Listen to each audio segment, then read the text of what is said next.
Se configuran las características del arte de la antigua Roma, fue durante la República. De hecho, pues no se puede considerar que a finales de la misma las características del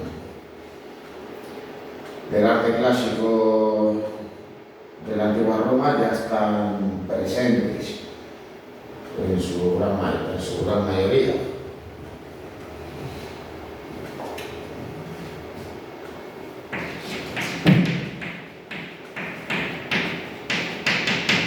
Su máximo esplendor cultural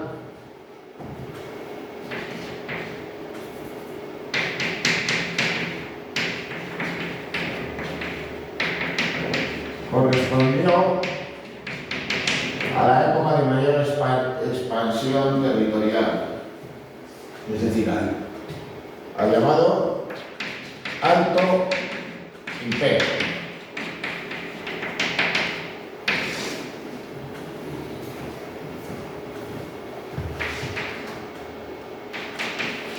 Una etapa que va desde el siglo I a.C., cuando el primer emperador Octavio Augusto se hace con el poder, hasta el siglo III después de Cristo.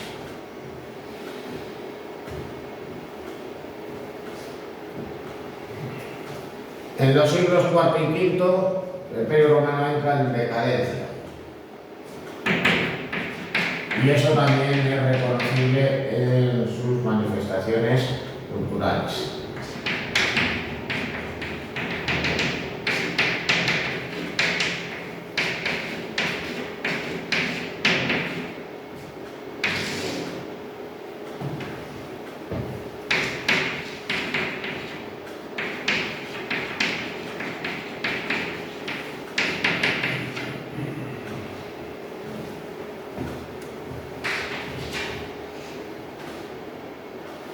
Bueno, ¿cuáles serían las características más reconocibles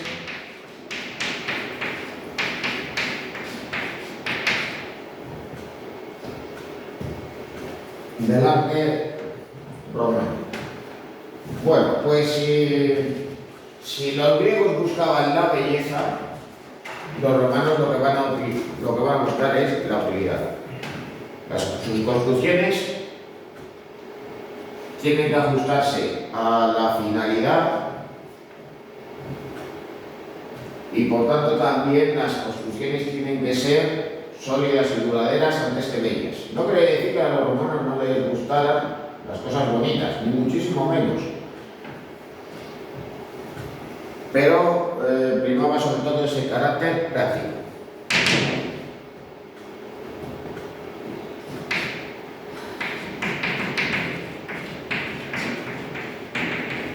Bueno, esto desde luego que es reconocible en sus construcciones, que es lo que permite que muchas de ellas se hayan conservado en pie e incluso que todavía se puedan utilizar. Pero ¿qué es lo que pasa con las artes prácticas? ¿Cómo se manifiesta ese carácter práctico?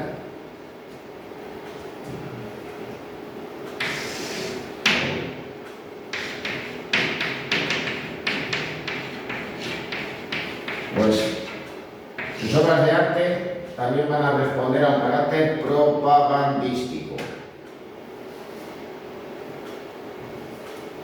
Al fin y al cabo, pues ¿por qué levantaban arcos de triunfo? Pues para conmemorar una victoria militar o para ensalzar a un emperador.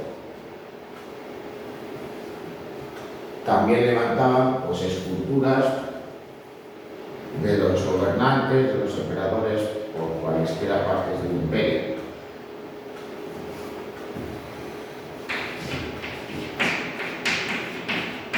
Y luego además los romanos van a ser realistas. Les interesa poder reconocer a aquellos que se representan. Al fin y al cabo, pues aquí tenéis esta cabeza de Caracalla, un emperador del siglo III. Pues bien, aparece con el ceño fruncido, con arrugas, con marcas de expresión. que se trata de manera, digamos, realista y detallista, al igual que se representa su barba y su cabello. Y daros cuenta, al fin y al cabo era el emperador, la persona más poderosa que había en Roma. Y aún así, pues prima el realismo sobre el idealismo. Bueno, aunque el arte de la antigua Roma tiene una personalidad propia y reconocible, también es un arte que recibe influencias. Naturalmente, cuando se va configurando en un principio, pues ¿quiénes les van a influir? Pues evidentemente los griegos. Tenían una cultura, una civilización más desarrollada, unas formas y manifestaciones artísticas más sofisticadas, y claro, pues eso les va a conducir, pues, por ejemplo, a los romanos a copiar los modelos griegos. Pero también se van a inspirar en el arte de sus vecinos. Es decir, que los elementos del arte etrusco van a estar presentes en el arte de la antigua Grecia.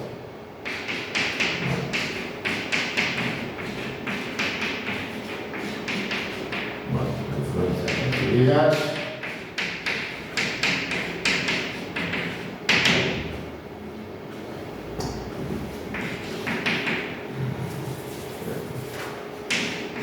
Grecia y el arte etrusco. Bueno, ¿y quiénes eran los etruscos? ¿Y cómo eran sus manifestaciones artísticas?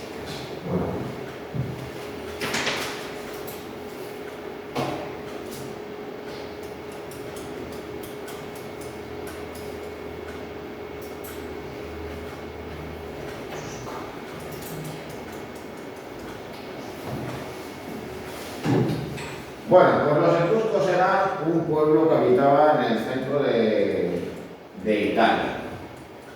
Al fin y al cabo, pues hay una región que todavía les debe su nombre, la región de Etruria, lo que identificamos nosotros también con la Toscana.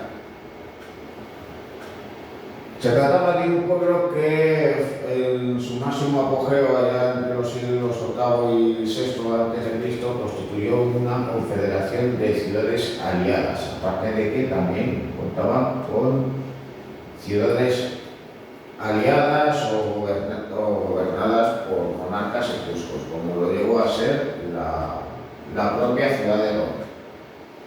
El auge de Roma también es lo que va a provocar la decadencia de los etruscos y su posterior desaparición. Esta se inicia en el siglo V a.C. y progresivamente los territorios van a ser conquistados. Bueno, aquí veis, pues, de todas maneras, pues, cómo tuvo lugar también, pues, la expansión de los etruscos también hacia territorios más hacia el norte, como el valle del río Po, o hacia el sur, ya hacia el Lacio y la Campania.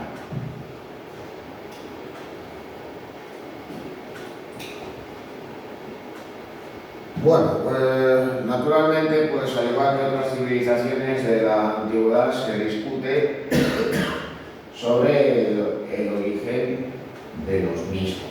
Esto de todos modos no nos tiene que extrañar, porque también sucede, pues, en el caso de la península ibérica con los propios iberos. Pero, de todas maneras, pues esto no quiere decir que su procedencia pudiera ser única, sino que además podría haber sido, pues, fruto del mestizaje de pueblos que residieran en la península itálica y la llegada de ciertos procedentes de otros lugares del Mediterráneo, como pudieran ser los libios, los fenicios o incluso los griegos. Bueno, estos se constituían, al igual que en el caso de la antigua Grecia, en ciudades-estado que habitualmente se encontraban en lugares en alto. Hay que tener en cuenta cómo es la región de la Toscana, no es una región montañosa, pero en la que nos encontramos con numerosas colinas.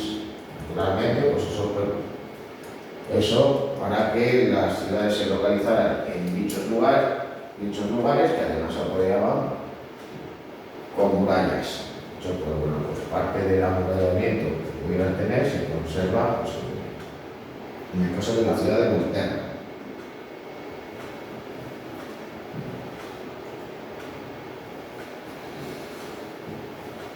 Bueno, otro aspecto a destacar, y que luego en parte heredaron los romanos, es la gran importancia que daban a sus ritos funerarios. Llegan a construir necrópolis con sus correspondientes mausoleos, los cuales van a tener incluso pues, sarcófagos bastante suntuosos, como ya veremos luego a continuación. Además de daros cuenta, pues esto nos puede dar una idea mayor de qué idea tenían en cuanto a los enterramientos, crear una auténtica ciudad, se pudiera asemejar, pues digamos, a las viviendas que pudiera haber en la época, cubiertas con una cúpula falsa.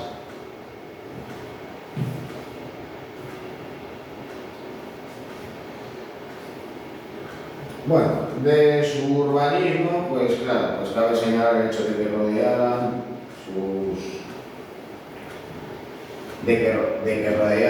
sus ciudades con murallas, que estas se encontraran en puntos elevados, a no ser que estuvieran naturalmente en la costa. Y copiando los modelos griegos, también van a realizar calles perpendiculares unas a las otras, con lo cual ese modelo también pasará a la antigua Roma. De todos modos, lo más novedoso con respecto a su urbanismo es que van a realizar obras públicas que permitan, digamos, el abastecimiento de suministros en la ciudad. En cuanto a esa construcción de infraestructuras, pues cabe destacar esta que construyeron en la antigua Roma. Es la construcción más antigua de la ciudad y se realizó durante la etapa de la monarquía, aunque claro, eso no impidió que se llevaran a cabo reformas posteriores, que fue la cloaca máxima. Bueno, aquí tenéis su trazado, como recorría parte de la ciudad, y en realidad pues no hay que entenderla simplemente como una red de desagüe, sino también como un canal de abastecimiento de agua, que era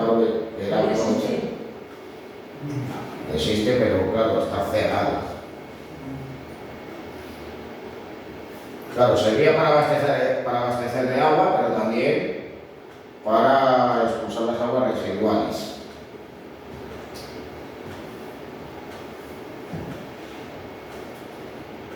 Así que claro, antes de la construcción de los acueductos, pues, que permitían el abastecimiento de agua por toda la ciudad, pues existía ya la placa, que se siguió utilizando durante muchísimo tiempo, incluso después de la caída de Roma.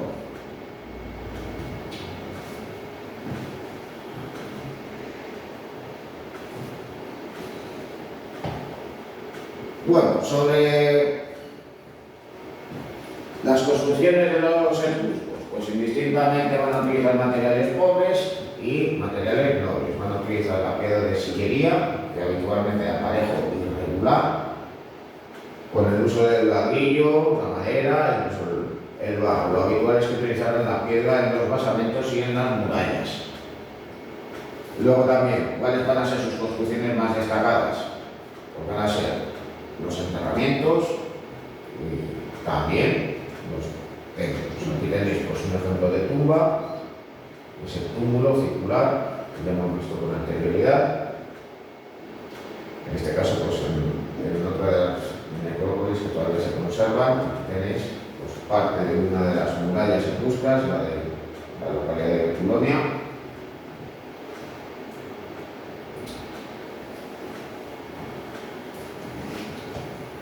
Bueno, ¿qué novedades constructivas van a emplear los etruscos? Pues van a ser los primeros en utilizar el arco de medio punto, también van a utilizar la bóveda de cañón y van a emplear la cúpula, aunque de todas maneras la bóveda y la cúpula a la que van a recurrir van a ser falsas.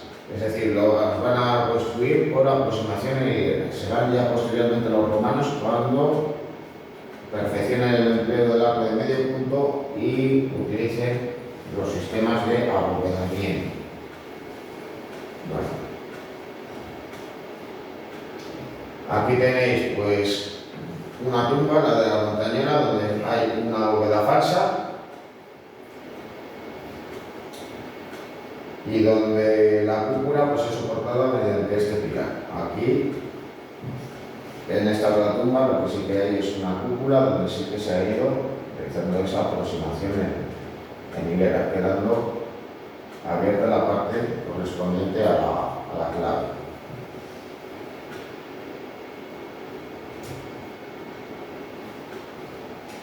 Bueno, sobre el templo de los etruscos, pues van a crear el modelo que luego va a ser utilizado por los romanos. Lo que idean, pues naturalmente, es un modelo semejante al de sus viviendas. El templo no deja de ser, digamos, la residencia de la deidad. Para poderlo destacar, además, lo que van a hacer es sobrelevarlo, con lo cual lo van a levantar sobre un podio.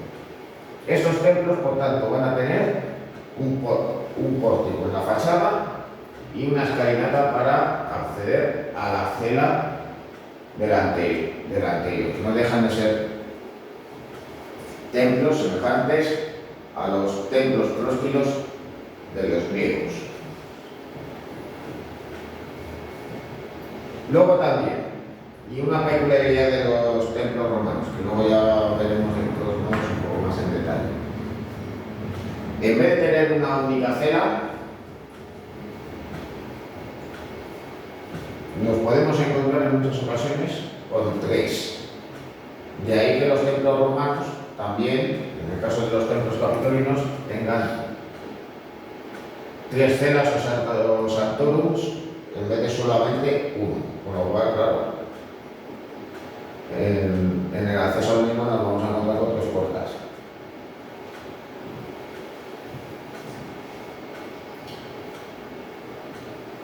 Bueno, aquí tenéis pues, los restos de un templo en la localidad de Orvieto.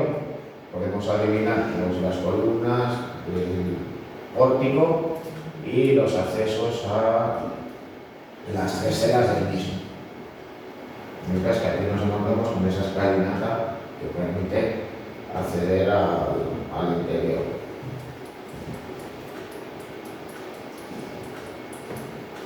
Bueno, las tumbas, ¿dónde se van a encontrar? Pues evidentemente en las necrópolis. Se conservan varias de ellas. Una de ellas pues, es la de Cerveteri, que tenéis ahí en la fotografía. Naturalmente, pues estas ideas sobre el urbanismo pues, van a estar presentes también en las necrópolis.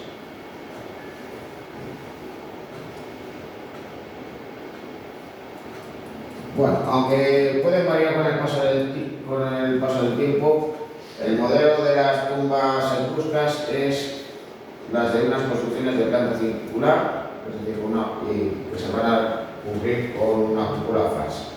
Vienen a ser, por tanto, tumbas con forma de túmulo.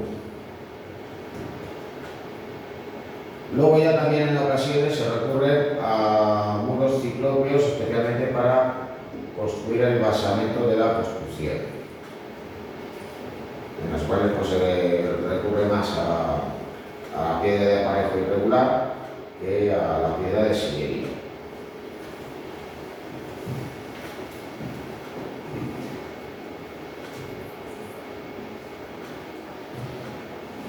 Bueno, para poder soportar la cubierta, en ocasiones además estos túmulos lo que tienen es un pilar en medio para poder soportar la estructura. De todos modos,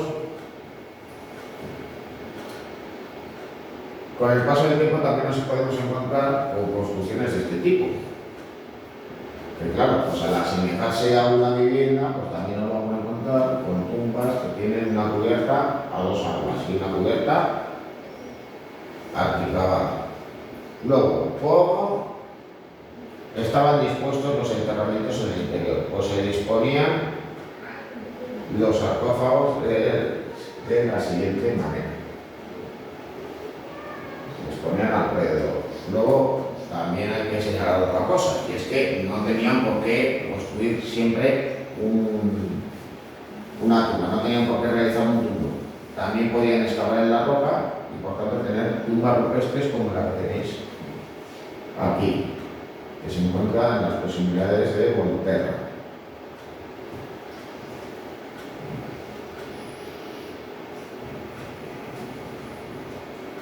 Aquí tenéis otra tumba rupestre donde hay además diferentes salas, que en cierto modo pues, podemos pensar pues más bien en los enterramientos del nuevo imperio en el antiguo Egipto, las tumbas del Valle de los Reyes, y más aún pues teniendo en cuenta que se conserva en este caso pinturas al fresco, en la llamada tumba François de Gucci.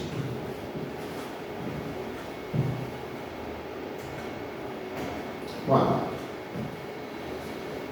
en cuanto a sus esculturas, pues sobre todo sobresalen los sarcófagos de los sepulcros, y estos pues, generalmente presentan unas características comunes. Nos encontramos con el difunto o los difuntos sobre un triclinio.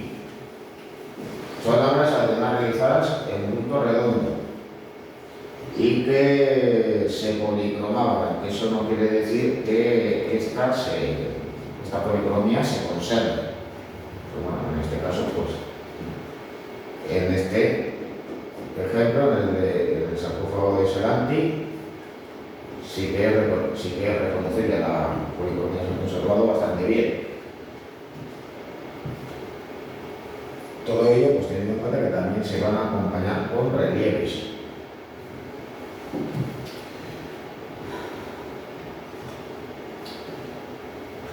Las esculturas pues vienen a estar influenciadas por la escultura arcaica griega en las manifestaciones del Mediterráneo oriental, con lo cual pues, nos vamos a encontrar con elementos que son visibles en la escultura griega de la etapa arcaica, de los siglos VIII al siglo VI a.C.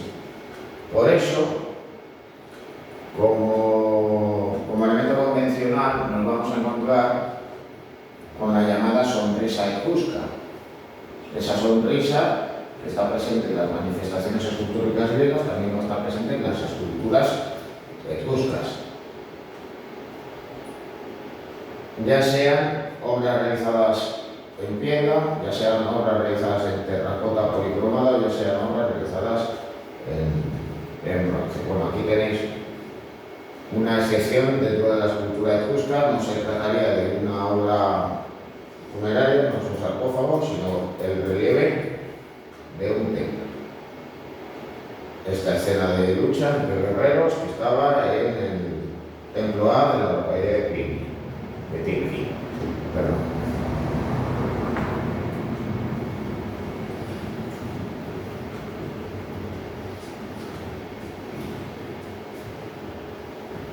Bueno,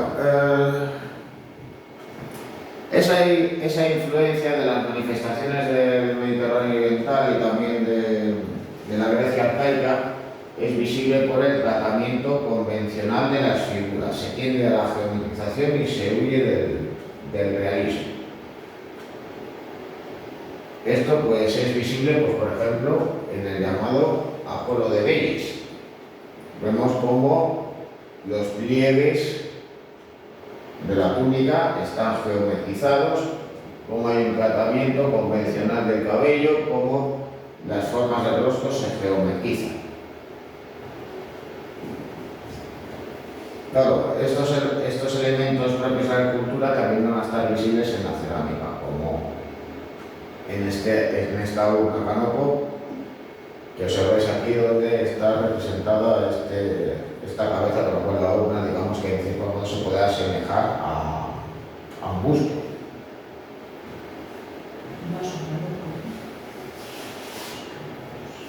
Bueno,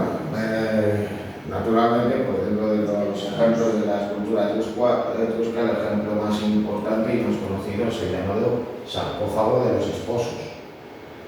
Era también, de todos modos, común que se representara a los difuntos en un triclinio, pero también que estuvieran presentes ambos, como si estuvieran, digamos, en un banquete en su casa.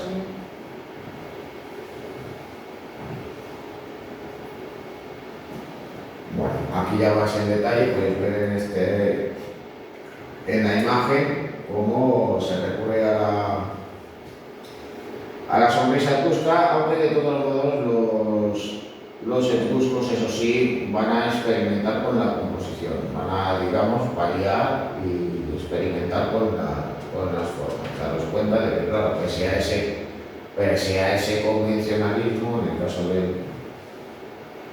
en el caso del sarcófago, pues daros cuenta pues cómo juega con la posición de ambas figuras, como digamos hay ese intento de comunicación por parte de ambos.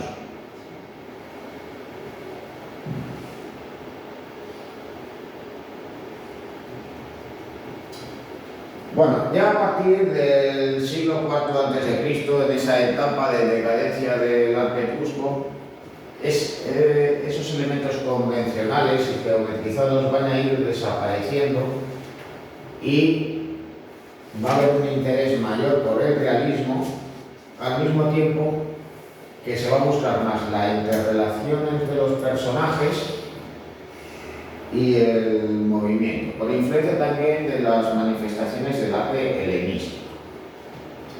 Bueno, esto estaría presente en los restos del frontón del templo de Talamone, que ya data del siglo II a.C.,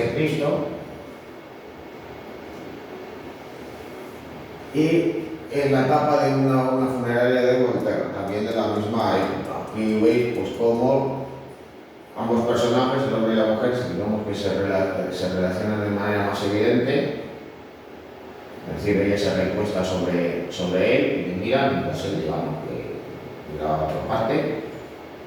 Y donde el tratamiento de los rostros, pero también de las prendas, es más realista. Digamos que nos encontramos ante auténticos retratos.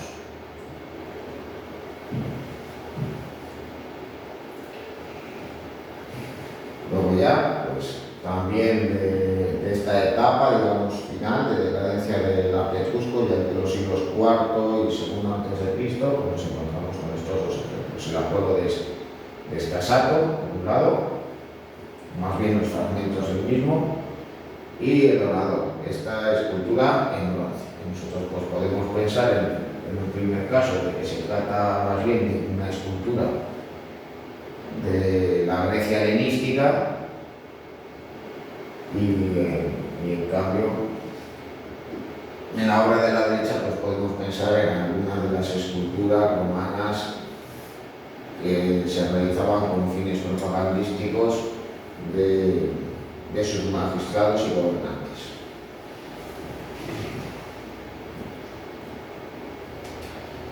Bueno, aparte de todo ello, curiosamente, los etruscos van a tener una gran afición a representar animales, ya sean fantásticos o ya sean animales domésticos o fieras salvajes de la naturaleza, que naturalmente pues, van a presentar las características que hemos visto con anterioridad. Es decir, en la etapa, digamos, clásica del arte etrusco, en lo que es reconocible su estilo, pues va a estar presente el empleo de elementos convencionales y una tendencia a la geometrización. Con el paso del tiempo, pues se va a evolucionar hacia el realismo, como tenéis en estos caballos alados, que se contraponen, pues, por un lado, frente a la quimera de Arezzo y la llamada loba capitolina, de la que hay pues, infinidad de copias que se realizaron en la época romana y también con posterioridad. Hay que señalar que de todos modos las esculturas de Rómulo y Remo son posteriores.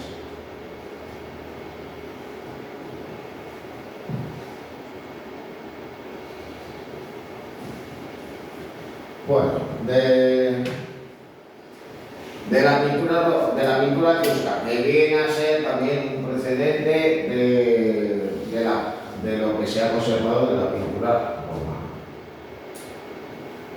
Los etruscos decoraban el interior de sus enterramientos y por tanto se van a conservar pinturas al fresco que los decoran. Aún así, de todas maneras, hay que recordar que sus esculturas también estaban policromadas, con lo cual los sarcófagos, las estelas, los relieves, etcétera, iban a estar también pintados al fresco. Aquí tenéis pues, un ejemplo de ello, que es la de la tumba de los Augures.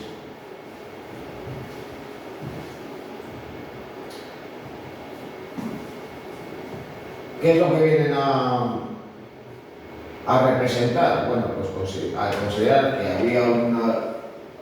existía una vida más allá de la muerte, pues lo que vienen a reproducir dentro de esos ritos funerarios suyos es cómo se desarrollaba su vida cotidiana. Con lo cual, pues por ejemplo, nos vamos a encontrar con este banquete que hoy está representado en la tumba del Quinquilio de los leopardos. Los leopardos son los que están aquí. También eso pues, no impide pues, la representación de ritos religiosos y escenas mitológicas.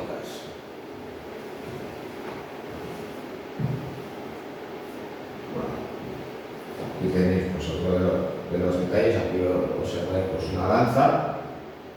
Estos dos personajes, bueno, pues siempre me llamó la atención que esto parece más bien pues, un traje de Fararais. Una gitana.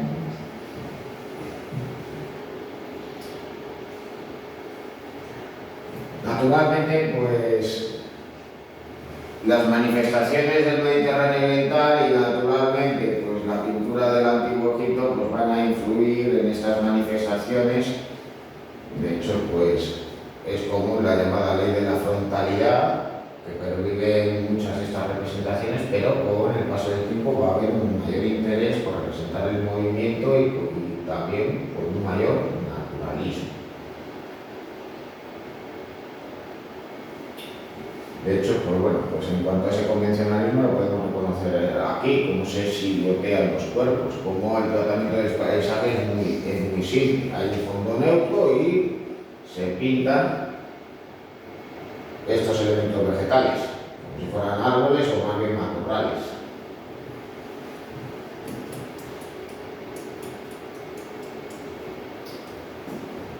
Claro, también esos convencionalismos son visibles por el recurso de la isocefalia, es decir, que las cabezas estén a la misma altura.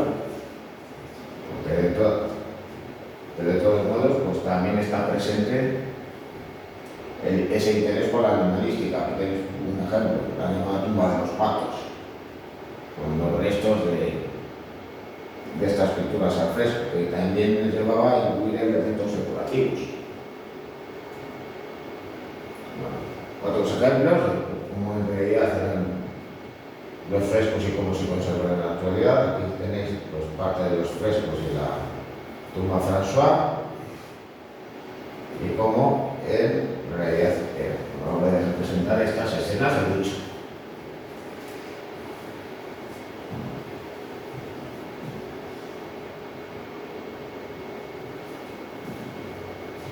Claro, digamos que el refinamiento que hemos podido ver en algunas obras pues no siempre estaba presente. Aquí podemos observar pues, un convencionalismo y un esquematismo mucho mayor en esta escena de caza y de pesca.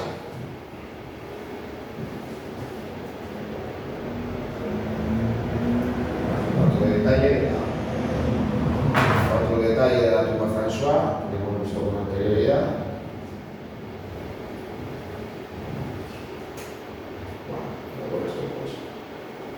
Nos hemos hecho pues, una idea de cómo era el arte de los antiguos etruscos.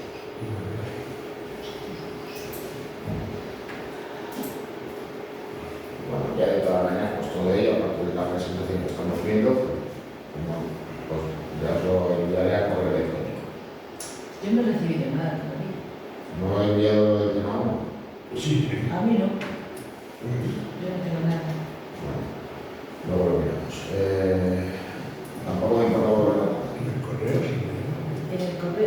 mi caso sí, todo, pero este libro no. No tengo nada. Pero lo estoy enviando al correo de la Junta, no al Ah, personal. vale. Al de Educación. Ya, pero yo no ¿Tienes veo. el dentro de Educación? No. Tengo el localizar la que nos han mandado a leer. Es el dentro. Pero no.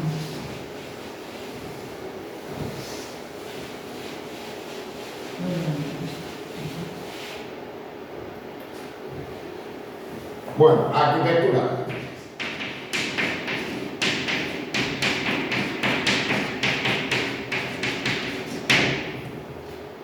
Acerca del urbanismo, los romanos se van a inspirar en unos modelos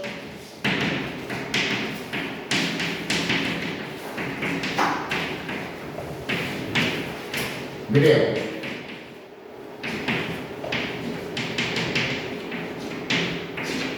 Es decir, el plano hipogámico, pero con una importante variación.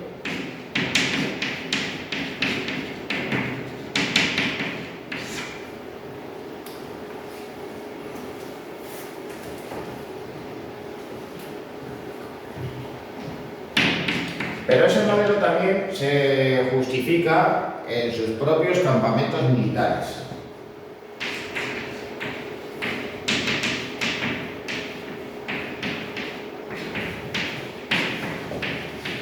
¿Y qué pasaba con los campamentos? Bueno, pues aparte de que se rodeaban con fortificaciones, es decir, subían a un foso, a un terraplén y a una empalizada, pues las tiendas se disponían de una manera determinada, formando calles perpendiculares, pero tenían que contar con un espacio como plaza central, donde iba a estar la tienda del legado y donde se pasaba revista a las tropas. Claro, luego los romanos van a fundar nuevas ciudades, van a fundar colonias. Incluso pues en aquellos lugares donde habían estado emplazadas las legiones, con lo cual el urbanismo que van a utilizar se va a inspirar también en cómo estaban organizados esos campamentos. Bueno, aunque no todas las ciudades presentaban esas características, ¿con qué nos vamos a encontrar?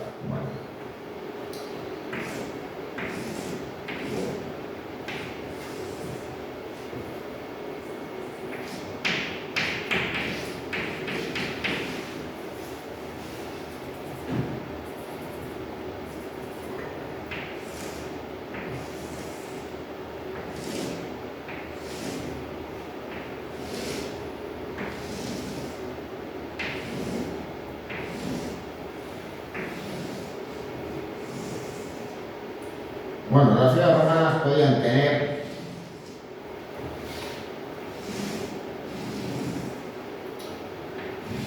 dos calles principales, cuya intersección se encontraba en el foro.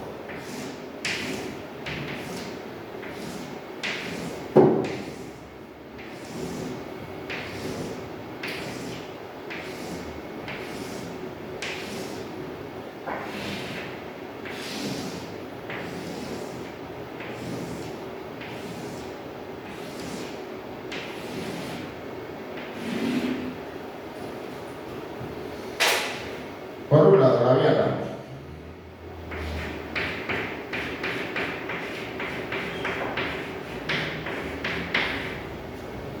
que era una gran calle que iba de norte a sur.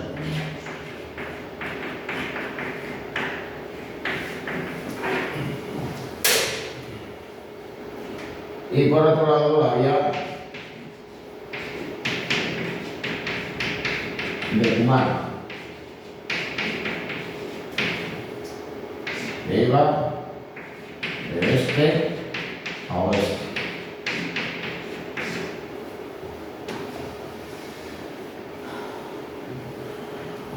En el lugar de intersección, pues nos íbamos a encontrar con parte de los edificios públicos de la ciudad. ¿Qué era frecuente que nos encontráramos en el foro, que era una gran plaza porticada? Pues que estuviera presente la curia, es decir, el lugar donde se ejercía la administración de la ciudad, y también el templo capitolino, el templo más importante de la ciudad. También podría ser común que se emplazase allí la basílica, al ser el lugar donde se celebraban los comicios y donde se realizaban los juicios públicos. Aunque de todas maneras los edificios pues también se podían encontrar en otros lugares. El templo capitolino podría estar alejado del foro, y otros edificios públicos tales pues como los anfiteatros, los teatros, las termas, etcétera, también podrían estar alejados. Bueno, luego también hay otro aspecto a señalar, y es que nos podíamos encontrar pues, solamente con la vía Cardo o con la vía de Cumano, aunque la vía Cardo solamente tuviera su sector norte o su sector sur, que en la vía de Cumano solo tuviera su sector este o su sector oeste. Bueno, en el caso de Tingá, aquí tenéis de todos modos un plano y una imagen aérea de la ciudad que vendría a corresponder con esta área. Lo que veis aquí en la imagen es esto aquí, donde está este Arco de Triunfo y las ruinas de un antiguo mercado.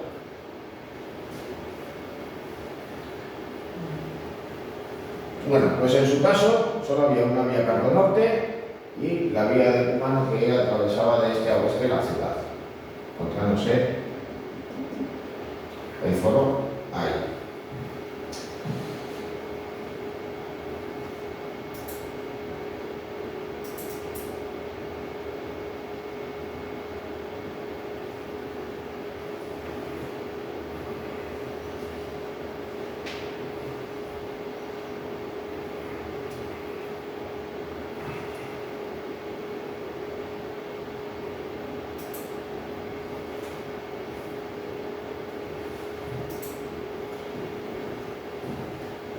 Bueno, otros ejemplos de urbanismo los tenemos aquí. Como era la antigua Itálica, pues algunas se encuentran en la actual Sevilla y de Tarraco. La actual Tarragona pues conserva pues parte de sus antiguas construcciones y cuenta también pues con ruinas, con restos de sus construcciones en tiempos de los romanos. Aquí de todas maneras pues, podéis ver el emplazamiento del anfiteatro, que se conserva en parte de la actualidad.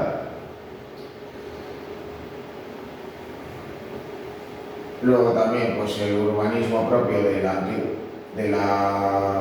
antigua Emérita Augusta, la cual sí que contaba con una vía Cardo y con una vía de Cumano. Y en el caso de León, ¿qué es lo que sucede? ¿Se conserva el trazado de las antiguas calles? Pues la verdad es que no, pero el trazado de las murallas sí que corresponde pues, a ese plano regular con el que contaban las ciudades romanas. Murallas que luego fueron ampliadas en época medieval. Bueno, visible digamos en las ciudades pues es digamos complejo, pues además en ciudades que han ido creciendo con el paso del tiempo y que se han visto enormemente transformadas, pero aún así pues digamos que observando este plano ideal pues se puede reconocer digamos en parte del trazado de la actual Zaragoza, básicamente en esta parte, de la Plaza Mayor, digamos que vendría a coincidir con el espacio del antiguo foro, curiosamente.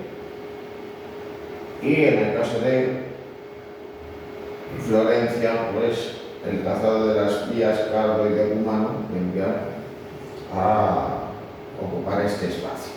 ¿Y estaba amurallado todo? Bueno, de todos modos, nosotros tenemos una concepción, digamos, inexacta de cómo eran las ciudades romanas. Nosotros pensamos que dentro del Imperio Romano pues reinaba la paz y que por tanto las fortificaciones tenían que ser en las zonas fronterizas.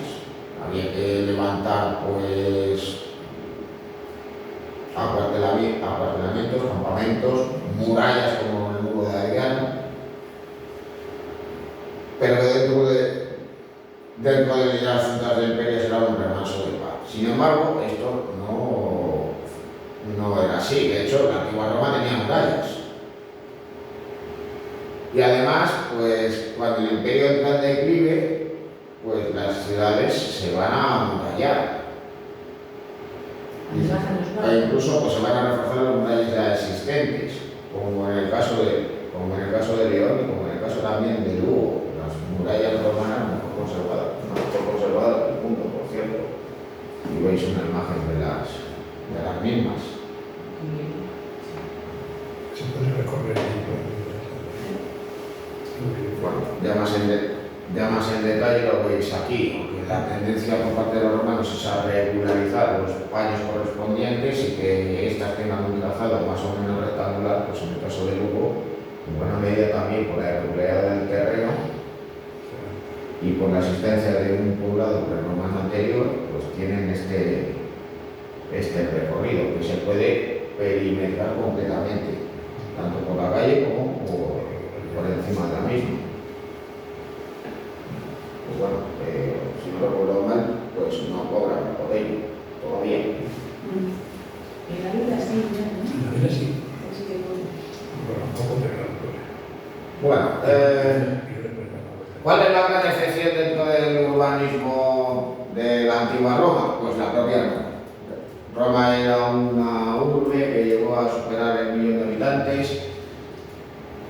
y claro, pues la ciudad se fue expandiendo no ya solo por las siete colinas, sino más allá de ellas, incluso al otro lado del río Tíber. Con lo cual,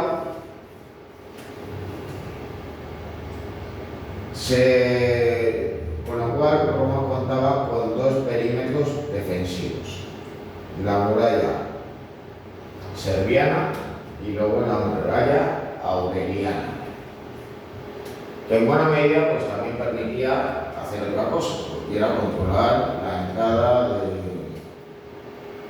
de productos a la ciudad. Todas las mercancías que entraban y salían pues, se podían controlar desde las murallas, desde cada una de sus puertas. Luego también pues este crecimiento a qué llevó, pues también a la construcción de obras públicas, incluidos también acueductos para abastecer a la ciudad, pero también a construir calzadas que permitían comunicar la ciudad con otros puntos de la península itálica y naturalmente favorecer el tránsito de los carromatos y de las personas por el interior de la misma. Además, de todas maneras, pues para que los romanos ya había cosas que preveían y que de todos modos estaban previstas actualmente. Y es que los romanos colocaban hitos en medio de la calzada para evitar que la gente fuera demasiado rápido, para que, en fin, pues alguien a caballo o una carreta arrollara a alguien. ¿La muralla que rodea el Vaticano tiene algo que ver con la de estas murallas? ¿O no? Será posterior. No, la del Vaticano es posterior. Es posterior, ¿verdad? país. Bueno, luego también, como Roma era una ciudad tan grande y donde además se daba un proceso de renovación urbanística, es decir, que se construyeron edificios que reemplazaban a otros anteriores, pues claro, ¿con qué nos vamos a contar? Pues con una multiplicación de foros. No había un gran foro en Roma, había varios. Y claro, pues inicialmente en tiempos de la República diferentes magistrados levantaron sus propias plazas con determinadas construcciones y luego los emperadores romanos levantaron los suyos propios, los llamados foros imperiales. Así que esos conjuntos se denominan como el Foro de Roma, el cual, pues veis aquí, es parte del mismo.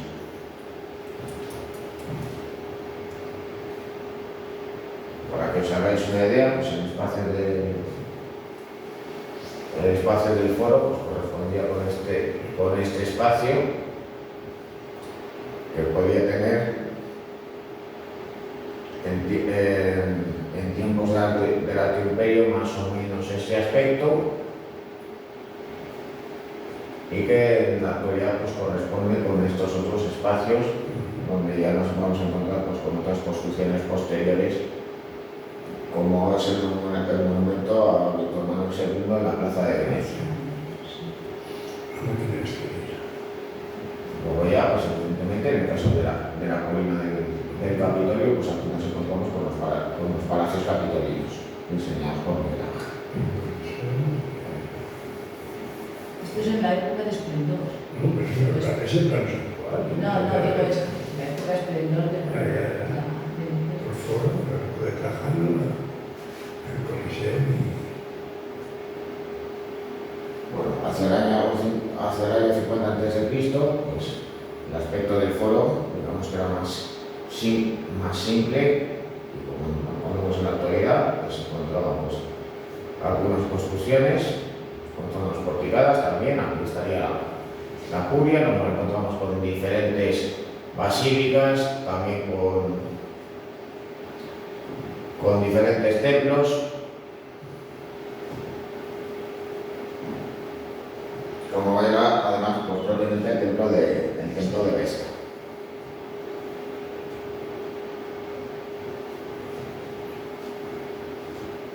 Y luego ya este sería el propio foro republicano, donde posteriormente se construyeron nuevos edificios por parte de los emperadores, en ese caso, pues, por ejemplo, del Arco de Tiberio.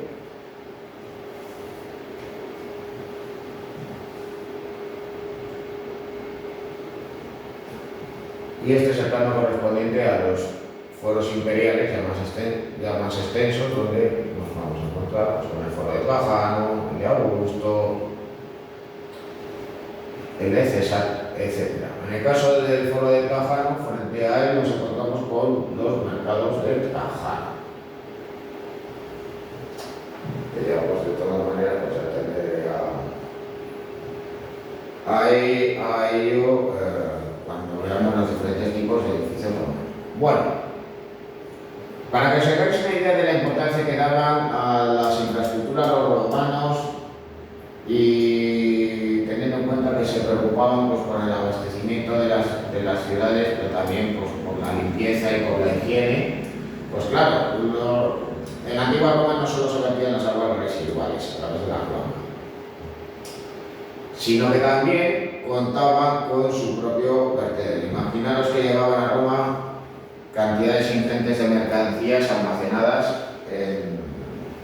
en vasijas de cerámica. Y claro, ¿qué era lo que se hacía con ellas? Bueno, pues se podían reaprovechar, evidentemente. Pero cuando estas eran inservibles, ¿qué se hacía? Pues a la basura. En Roma existía, además, un vertedero, que literalmente es una colina, la colina de Testacho, uno de los barrios, digamos, históricos y populares de Roma. La colina no es más que un antiguo vertedero fruto de la acumulación de vasijas y vasijas de cerámica.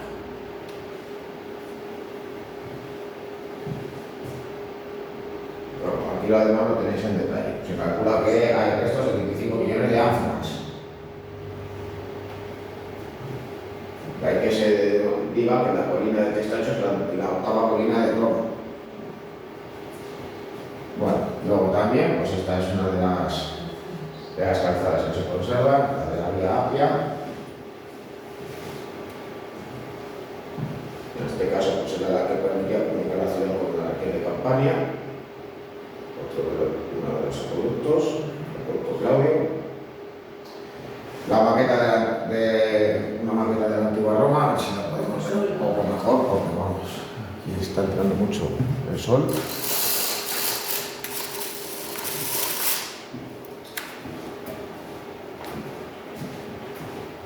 Y claro, pues aquí nos encontramos, pues aunque existieran vías de comunicación principal o en un plano de calles con un trazado irregular, en la que de todos modos pues se iban digamos acumulando construcciones que se iban imponiendo sobre el paisaje urbano unas frente a las otras. Bueno, quizá esto os parezca muy caótico, pero ¿qué edificios digamos podemos reconocer? El Coliseo, el Circo Máximo, aplicación con el Teatro de Marcelo, frente a la isla Tiburtina. Estos serían los foros. Estas las construcciones del Palatino.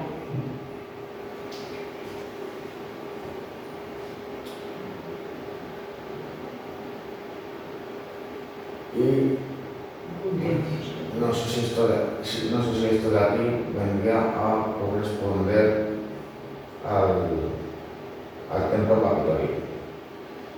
Bueno, luego hay aquí lo que no está presente porque, claro, la maqueta digamos que está ambientada en determinada época del Imperio Romano, lo que no están son las termas de Caracalla.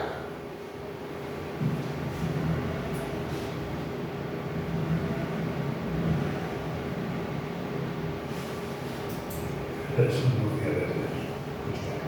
Fuiste. No me dio tiempo, Ah, ¿vale? yo sí. Sí, lo veo, pues si tú me caes Yo no las he visto.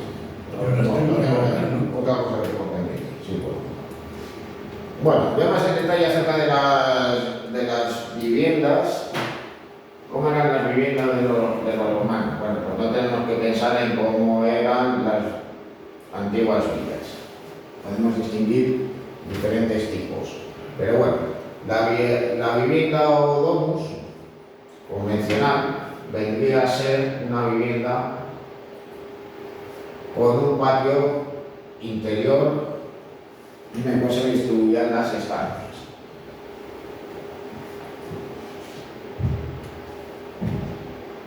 Bueno, naturalmente, pues para poder acceder al interior de la vivienda, en primer lugar nos vamos a encontrar con el vestíbulo. El vestíbulo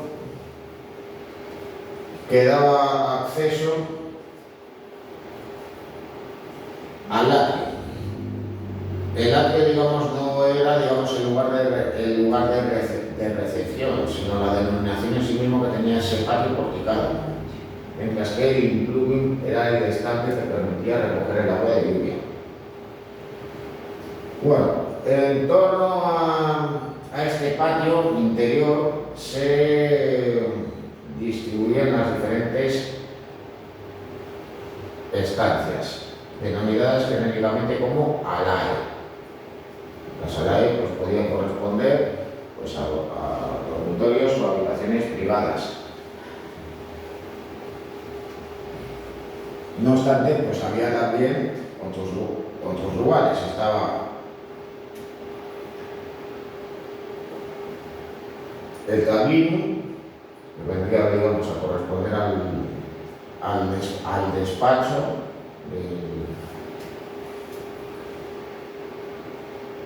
del señor de la casa.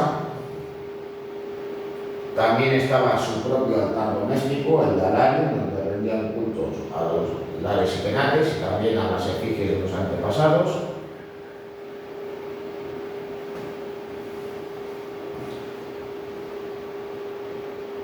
Estaba también el triclinium, que era el comedor,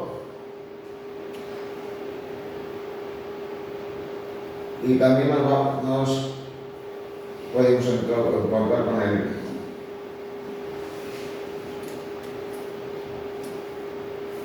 nos podemos encontrar con las llamadas tabernas. Las tabernas no penséis que eran, en fin, pues eso, literalmente, tabernas, sino que eran los espacios comerciales que estaban en las propias viviendas y que se accedía desde el exterior de las mismas.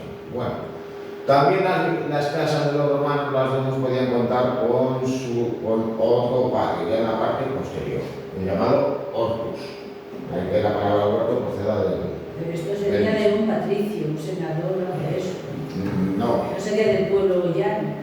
A ver, es que de todas maneras hay que hacer, digamos, distinciones. Imagínate que un habitante del antiguo Imperio Romano tenía el dinero suficiente como para dirigirse a una casa porque tenía algunas tierras, tenía un negocio, como podía ser un taller artesanal, por tanto tenía una vivienda particular donde vivía con los miembros de su familia, donde estaban sus esclavos y donde podía destinar un espacio también para la práctica del comercio.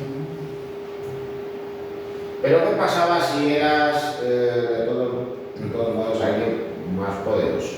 Pues naturalmente pues que las estancias y el espacio de la casa iba a aumentar de tamaño. Y claro, pues en vez del triclinium, pues nos podíamos encontrar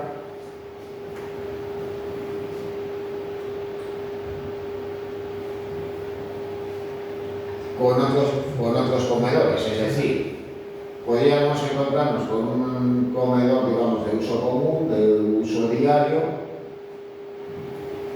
y otro, pues por el contrario, que se pudiera utilizar para reuniones sociales, que se emplease pues, en épocas muy determinadas del año. Digamos que era uno de los lugares más destacados de las viviendas. Si alguien pues, tenía suficiente dinero, como por ejemplo poder tener un mosaico en el suelo, pues evidentemente iba a ser allí donde nos lo íbamos a encontrar. Bueno, en esas viviendas de mayor tamaño nos podemos encontrar con un segundo patio que es el peristilo, donde nos vamos a encontrar ahí con estancias privadas. También nuevamente vuelve a ser un patio porticado, donde también pues, nos podemos encontrar pues,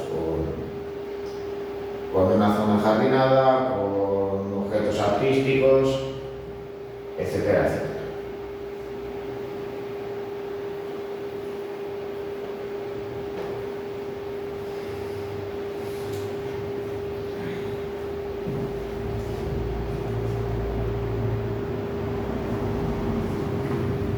Bueno, luego,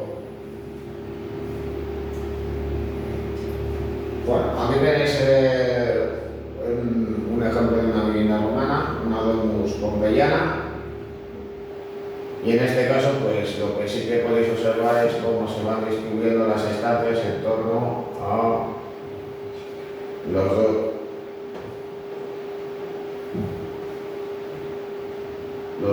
dos patios. En este caso, pues nos vamos a encontrar pues, con unos corredores privados y el triclinio, digamos,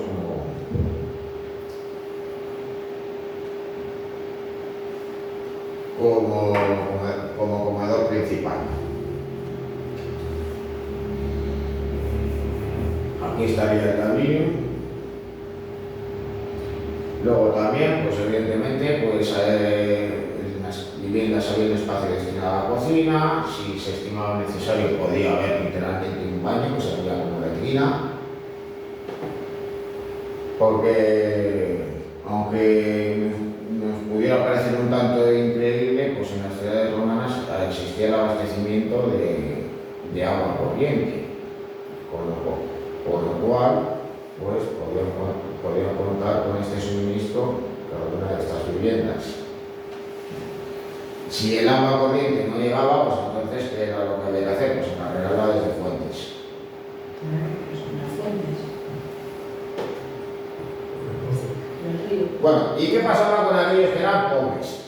Eso. Aquellos que tenían menos recursos económicos, porque en vez de vivir en un chalet, vivían en un apartamento. Así, literalmente. Sí. Los romanos de las clases populares vivían en las llamadas ínsulas, las cuales eran construcciones realizadas en altura. Podían tener 2, 3, 4 pisos. Y al igual que en los bloques de vivienda actuales, los bajos también se podían destinar a espacios comerciales, a tabernas. Podían contar incluso pues, con letrinas y cocinas comunes, mientras que en los domicilios nos íbamos a encontrar con diferentes habitaciones. Normal es que tuvieran, digamos, un espacio común y otros espacios que se podían emplear como alcobas. Un tamaño para cada una de las viviendas más o menos modesto. Se conservan pues, algunas de ellas. Una de ellas es esta, la ínsula de Lara Coeli de Roma. Incluso pues, en su planta baja conserva el pavimento del suelo, unas losas, creo que eran unas losas de cerámica rojiza. Y la llamada ínsula de Diana de Ostia. De todos modos, pues aunque fueran viviendas, digamos, relativamente modestas, pues cabe señalar de todas maneras como también buscaban que las construcciones, digamos, fueran sólidas y duraderas. Estamos hablando de viviendas que estaban ocupadas por personas con unos recursos económicos limitados y que aún se conservan en pie. Y claro, los que eran más poderosos, ¿qué era lo que tenían? Pues sus propios palacios, que recibían la denominación también común de domos. Y claro, pues en el caso de Roma, pues esos palacios estaban, digamos, en la zona más exclusiva. El lugar de referencia por excelencia era la colina del Palatino, porque allí Octavio Augusto había ordenado construir su domus. Y claro, otros emperadores, siguiendo su ejemplo, van a construir allí su domus.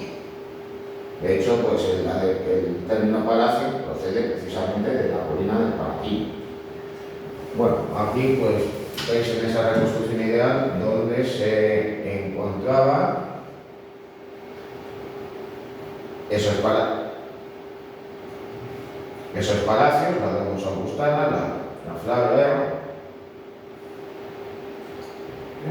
la Augusta,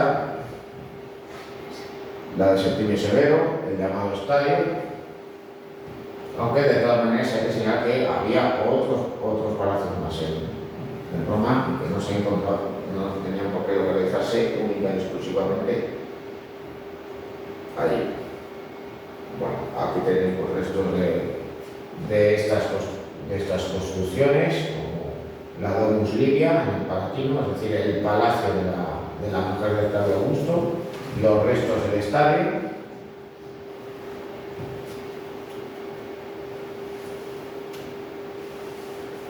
Que tenéis pues, en estas dos imágenes. Esta sería pues, un plano del mismo con sus restos.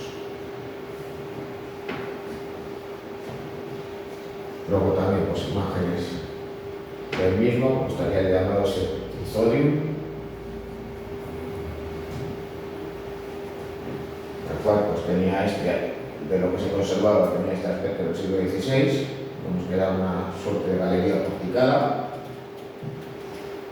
que permitía pues, recorrer parte de la ciudad sin tener que literalmente ir a la calle. Luego también hay que señalar otra cosa, debido al referido irregular del terreno, las construcciones se realizaban en terrazas, las cuales pues, permitían además construir sobre aquello que se había construido. De ahí que al excavar se han encontrado restos de las antiguas viviendas, como en el caso de la antigua Domus Augustana.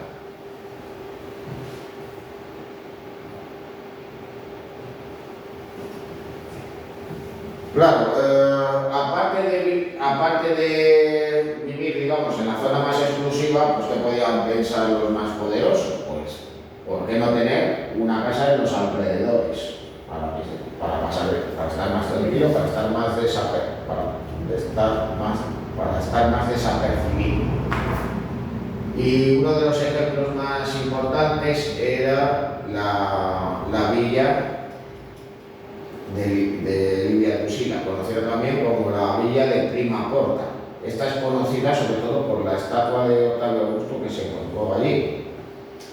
Bueno, aquí tenéis un plano de la misma, los restos de la construcción y los restos también de pinturas de las estancias. El palacio que de todas maneras fue modificado con posterioridad y que servirá de todos modos como ejemplo, como referente de lo que fueron luego las villas. Bueno, otro ejemplo de palacio era la Domus Aurea. Nerón, digamos que para diferenciarse de sus antecesores, decidió construir su palacio fuera del Palatino y creó un gran complejo palacial que de todos modos, pues tras un incendio acabó desapareciendo. Otros emperadores prefirieron construir su palacio en otro lugar y esta área, digamos, fue abandonada e incluso se construyeron otras edificaciones en la zona. De ahí que fuera descubierta de manera, digamos que fuera descubierto además porque digamos de una manera un tanto casual. Aquí estaría pues parte de lo que se conserva actualmente de la Domus Aurea. Bueno,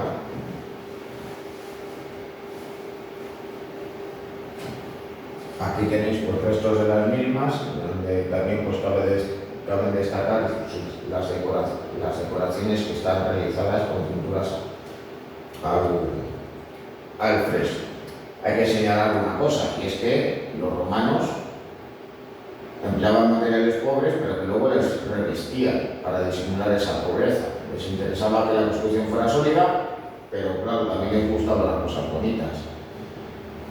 Con lo cual, claro, pues en el interior, ¿con qué nos podíamos encontrar? Pues mosaicos, estucos, pinturas, placas de mármol, etcétera, etcétera. Pues son placas de mármol también en el exterior.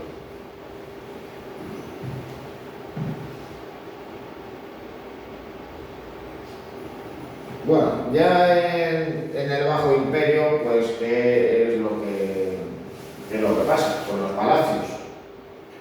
Pues que pretendían asemejarse más a los castillos. Cuando los emperadores construían sus residencias fuera de Roma, pues lo que van a hacer es amurallarlas, convertirlas en auténticas fortalezas, como el Palacio de Diocleciano en Split, que visto así en planta nos puede recordar una cosa. No sé a qué os puede sonar. Al Escorial. El monasterio de Escorial. Bueno, pues esta es la localidad de Split en la actualidad. Curiosamente, pues su casco histórico está incluido dentro del trazado de las murallas del palacio, del cual se conservan algunos restos, como el caso del peristilo que tenéis aquí en imagen.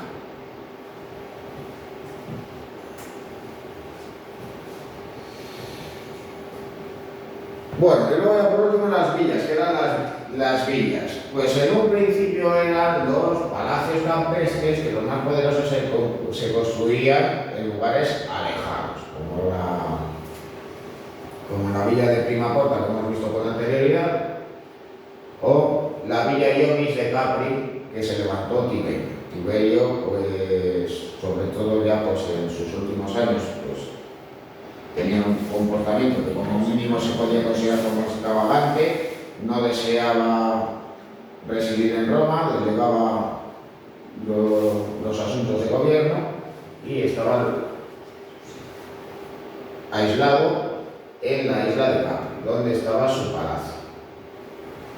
Aquí veis esta reconstrucción ideal del mismo, donde además pues, conservar como contaba con un acueducto para el abastecimiento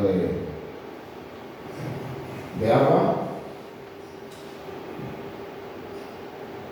Pero ya con posterioridad, sobre todo en la época del Bajo Imperio, ¿qué era lo que sucedía? Pues hay un proceso de ruralización. Las ciudades se van abandonando y los más poderosos preferían vivir en el campo porque, por un lado, podían controlar, digamos, mejor sus posesiones, sus latifundios,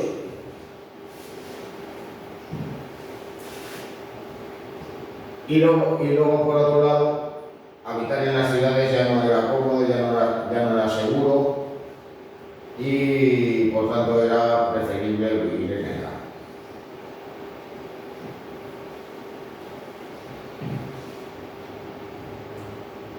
Así que claro, pues esas villas que van a aparecer se inspiran en esas antiguas villas que se habían construido en otras épocas, pero que al mismo tiempo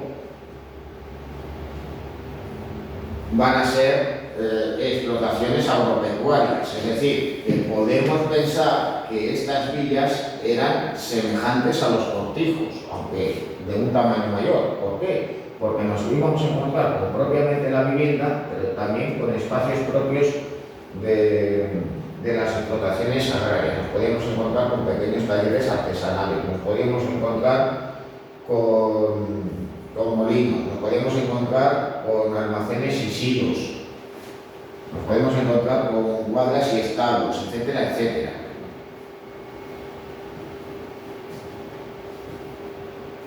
Por eso, ¿con qué nos vamos a encontrar? Con zonas diferenciadas. La zona que era la residencia del Señor, la Pax Dominica. La zona destinada a la residencia de los esclavos y de los trabajadores, porque progresivamente en el Imperio Romano la mano de obra esclava se va reduciendo y hay que buscar, digamos, otros medios. Es cuando aparece el llamado colonato.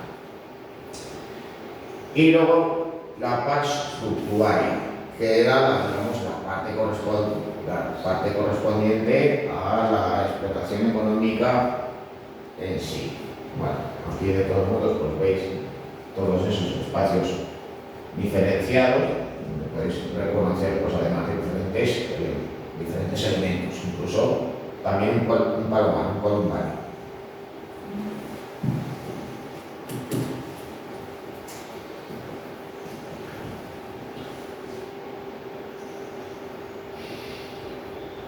Bueno, ¿qué era lo que pasaba, digamos, en la propia residencia, en la Pax Dominica? Bueno, pues que nos íbamos a encontrar con las estancias propias de una domus romana, pero con un tamaño mayor y además con algunos espacios que no estaban presentes en esas viviendas. Os doy un ejemplo muy simple. A los romanos les gustaba mucho ir a los baños, les gustaba ir a las termas. Si se van de las ciudades, ¿qué nos van a hacer? Pues van a contar con sus propias termas. Para poderse dar sus baños de agua caliente, de agua fría, etcétera, etcétera. Todo ello, pues teniendo en cuenta de que esta parte se va a decorar suntuosamente, con mosaicos, con pinturas, con obras de arte, etcétera, etcétera. Muchas villas que se han excavado, que se han encontrado y que se conservan en la actualidad, conservan por buena parte de los mosaicos que tenían y que correspondían a esa parte, a la Pax Dominica. Bueno, aquí tenéis pues esta maqueta que reproduce la villa romana de Almenaracuras y esta parte, digamos, correspondiente a la reconstrucción de cómo era una vivienda romana. Aquí tenéis, pues por cierto, el oecus, el comedor.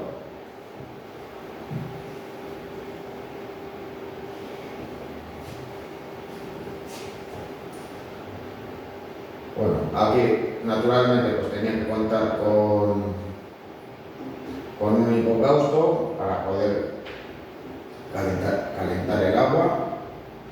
Todo lo que veamos las termas pues se lo explicaré, digamos, con más detalle. Y aquí tenéis pues, los mosaicos de alguna de las estancias. Digamos, pues, vendría a corresponder pues, al comedor y donde está pues, representado este caballo.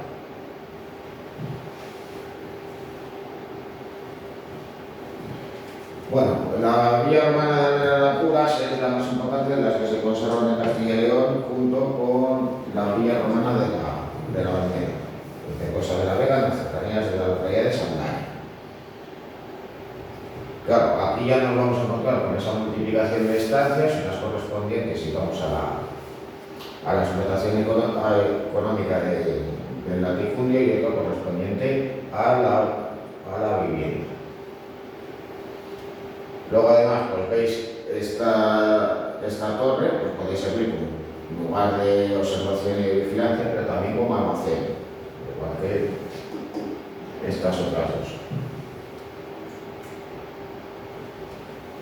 Sí. Bueno, para hacernos una idea de cuál era la importancia de cada estancia, qué finalidad tenía, pues para eso podemos ver cómo era su suelo, qué material nos vamos a encontrar. Si era una estancia privada, o donde se desarrollaban, digamos, las reuniones de negocio, pues ¿con qué nos vamos a encontrar? Con un suelo de teselas, como mosaicos. En cambio, si digamos era una zona común por donde iban a estar presentes los trabajadores del campo, los esclavos, o incluso pues, podía llegar a estar en su interior algún animal doméstico, como vacas, bueyes o caballos, pues ¿con qué nos vamos a encontrar? Con tierra presionada. Luego ya, digamos que aquellas estancias de un uso intermedio, es decir, más limitado, pero más propio de los trabajadores, pues iban a recurrir al opus signum, un suelo de tierra. ¿No son teselas más grandes o así? No. Sí. Eran baldosas. Era más bien, pues, era más bien pues, estelas de piedra o losadas de cerámica. Por ejemplo, en el caso de la cocina, pues no ibas a tener un mosaico. Unas teselas. Pero tampoco podéis tener un suelo de tierra presionada. Bueno, ya pues digamos más en detalle, normalmente tenéis un plano de parte de la villa, los restos de la misma. Aquí estaría además el hipocausto y una imagen de